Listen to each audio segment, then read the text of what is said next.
This week has been one of the most dramatic weeks in the history of this country. President Uhuru Kenyatta officially dumped his deputy, William Samoei Ruto. And I can confirm to you guys that President Uhuru Kenyatta will not endorse his deputy as he promised Kenyans during the campaigns in 2017. And this week, another major development happened. Former Kiambu Governor, Ferdinand Waititu Babayao, became the first governor in the history of this country to be impeached from office. And Waititu will not do anything about it. Waititu will not make it again as the governor of Kiambu or any other county in this country for that matter. You all remember that there's a governor who was first impeached, Wabora. But Governor Wabora was saved by the courts. So Ferdinand Waititu basically made the history because the Senate approved that impeachment.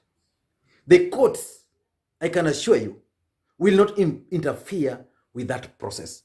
And the system, for those who followed that proceedings very closely, the system was fully behind it from the way it started up to the time it ended. And Nairobi governor, who is also under the same problem, Governor Sonko, reacted to Waititu's impeachment.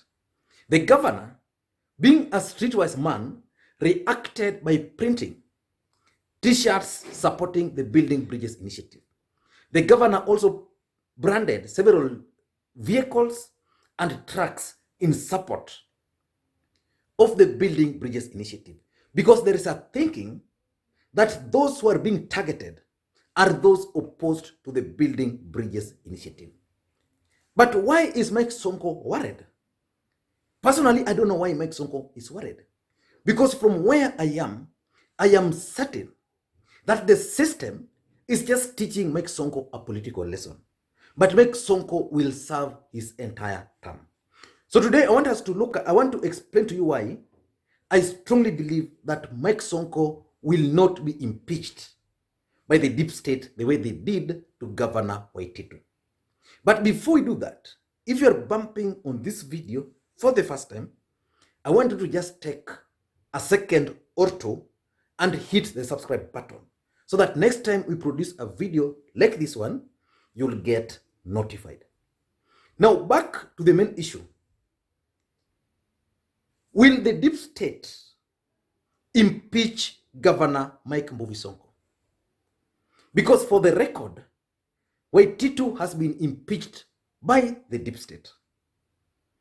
For the record, the people behind Mike Sonko's problem at the County Assembly of Nairobi are the deep state. But will they impeach him? I don't think so. And I'm informed by last week. Those who follow Mike Sonko's case, you'll realize the way he was arrested in Voi, the way he was brought to Nairobi, the way he was harassed, and the kind of bail term he was given. And last week, Mike Sonko had to feign sickness to avoid being arrested again and taken to Voi. But last week, Mike Sonko went to Voi personally to respond to those charges in court. He went to Voi. And while in Voi, the case did not take off. Why? Because the main complainant, who was the Coast Regional Police Commandant, Rashid Yakub, withdrew that case.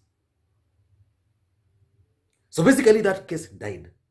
And the moment that happened, something told me that the system was not serious with pursuing the case of Mike Sonko. Because if the system was serious about pursuing that case, there was no way the regional commandant would have withdrawn that case. In the first place, that case was politically instigated by the state. Because there's nobody who Mike Sonko assaulted. You can't assault someone when you are you are chained. He just tried to resist. Maybe that they could have used. So the moment that case was withdrawn, I knew Mike Sonko was off the hook. And remember, Mike Sonko's bail term was very clear that he should stay away from office. But Mike Sonko has been discharging his duties by appointing by appointing ministers. Like the other day, he made I personally believe that was a mistake of appointing Karen Nyamu. But he did it. He also reshuffled his cabinet. But why am I saying that Mike Sonko will not be impeached by the deep state? My first reason, number one, is Nairobi politics. For those who are keen and have been following the politics of Nairobi, it's a bit different from the rest of the country. In Nairobi, the politics normally revolve around three people or three groups of people: the rich, the middle class, and the poor. And in Nairobi, the people who are always elected, for those who care, in most cases, they're thuggish. Just check on the history. Let's just look at these groups. The rich. What are the concerns of the rich in Nairobi? The rich people, they just want their business to continue. As long as their business are continuing, as long as they can get land there to grab and everything, they are sorted. As long as they can influence the governor, they are sorted. So it means the rich are able to work with anybody, whether it's elite or not. The second group, which is the most dangerous group in Nairobi, are the middle class. These are guys earning between 100,000 to 60,000. So they consider themselves middle class. So in most cases, they stay in Umoja, maybe Kilimani, places like those. And the problem of these people are normally different. For them, they want to repay the loans because they drive cars on loan. So they are concerned about repaying those loans. They are concerned about their mortgages. So anything that can interfere with their lifestyles or interfere with their income, the loans they are paying, and a bit of lifestyle, they want support. So these are the group of people who will always sit on their sofa sets, like today they are doing. When people are in Kitui, they'll sit on their sofa set and watch the proceedings from there. But they don't do much. They just make noise online. Then there's the third group, the poor. These are the people who determines who becomes who in Nairobi. And Mike Sonko managed to grab them and put them in his pocket. Because the concerns of these people are very simple. They want something to eat. So every day, if you walk around City Hall when Mike Sonko is in office, you'll always see those boys hanging around there.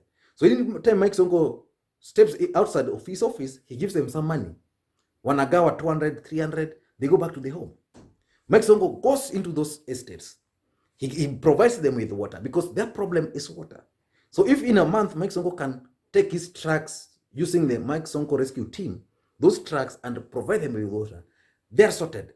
If there's fire in those slums, and Mike Sonko goes there and takes to them blankets and food, they are sorted.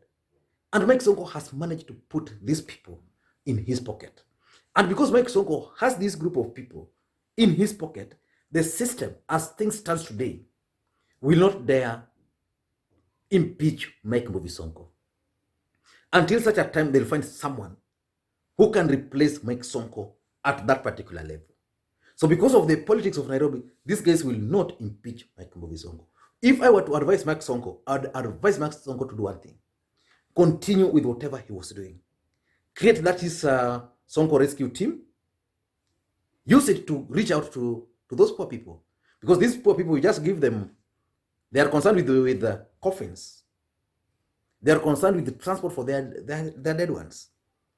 And once those are sorted, which Sonko has been doing, then they are fine. And the system will not touch him.